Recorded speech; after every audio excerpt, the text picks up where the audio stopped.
Hai, masih bersama saya Spiritual Cinta Sejati.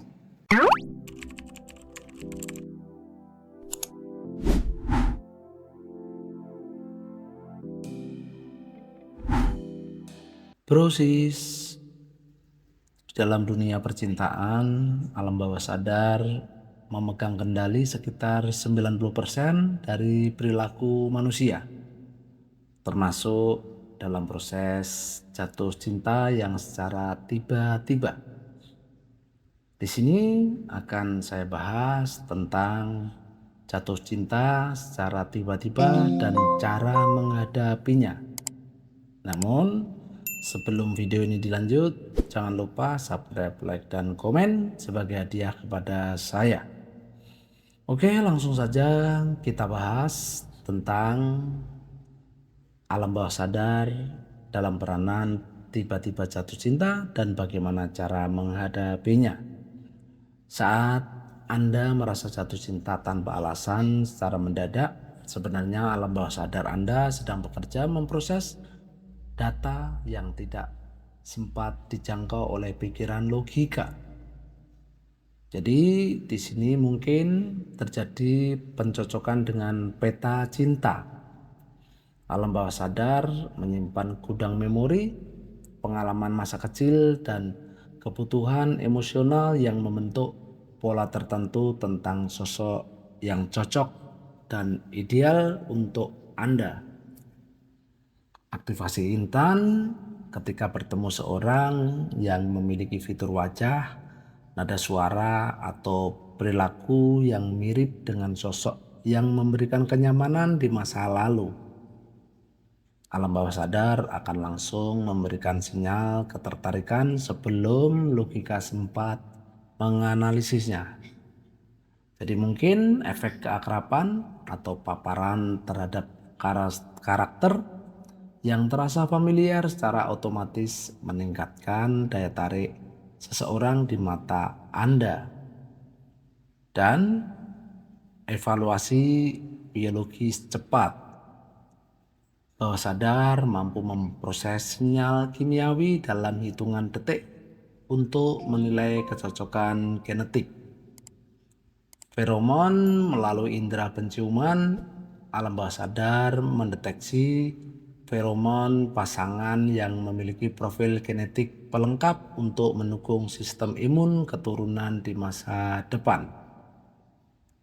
Daya pikat atau sensorik atau kagum pada suara atau aroma seseorang seringkali merupakan tahap awal jatuh cinta yang menjadi secara otomatis tanpa berpikir panjang, sehingga dinamakan cinta kilat. Penonaktifan fungsi logika saat alam bawah sadar mendeteksi kecocokan yang kuat, ia memicu reaksi di otak yang justru mematikan sebagian fungsi kritis Anda.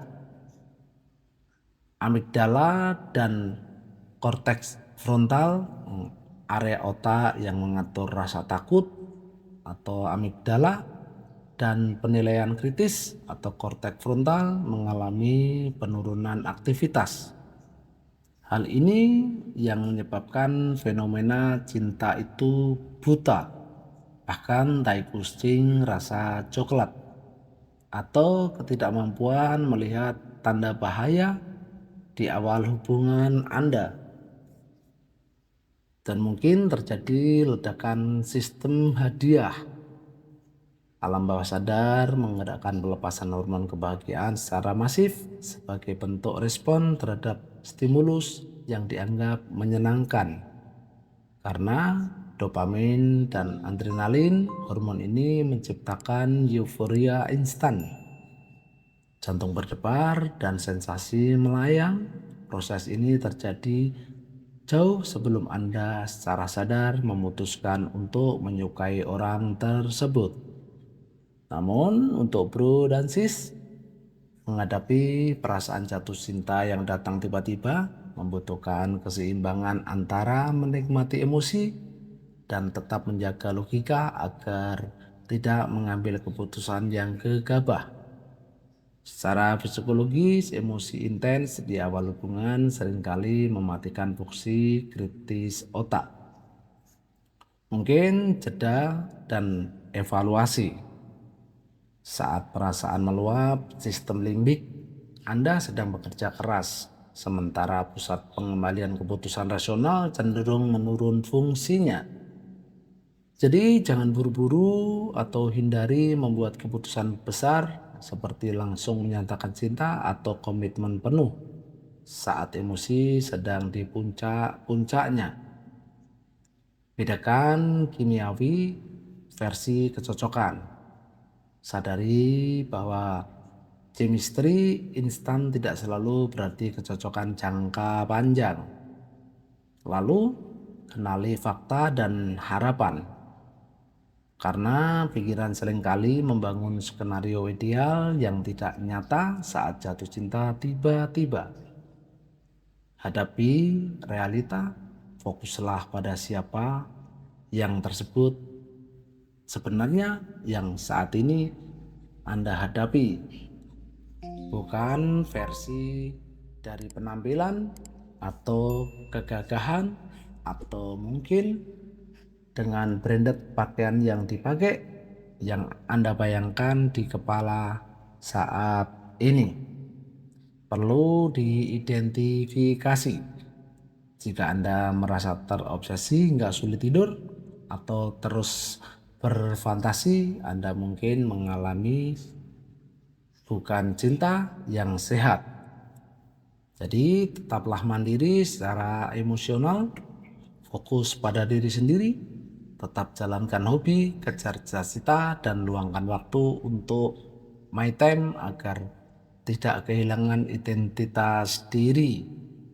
Jadi jaga komunikasi agar Anda tidak melangkah yang salah. Lakukan dengan cara komunikasi yang sehat, pendekatan bertahap, atau beri waktu bagi perasaan tersebut untuk berkembang atau memudar secara alami sebelum bertindak lebih jauh untuk menuju hubungan dalam kehidupan bermasyarakat dan hubungan hati Anda. Jadi tetapkan batasan jika perasaan tersebut tidak sehat atau tidak berbalas.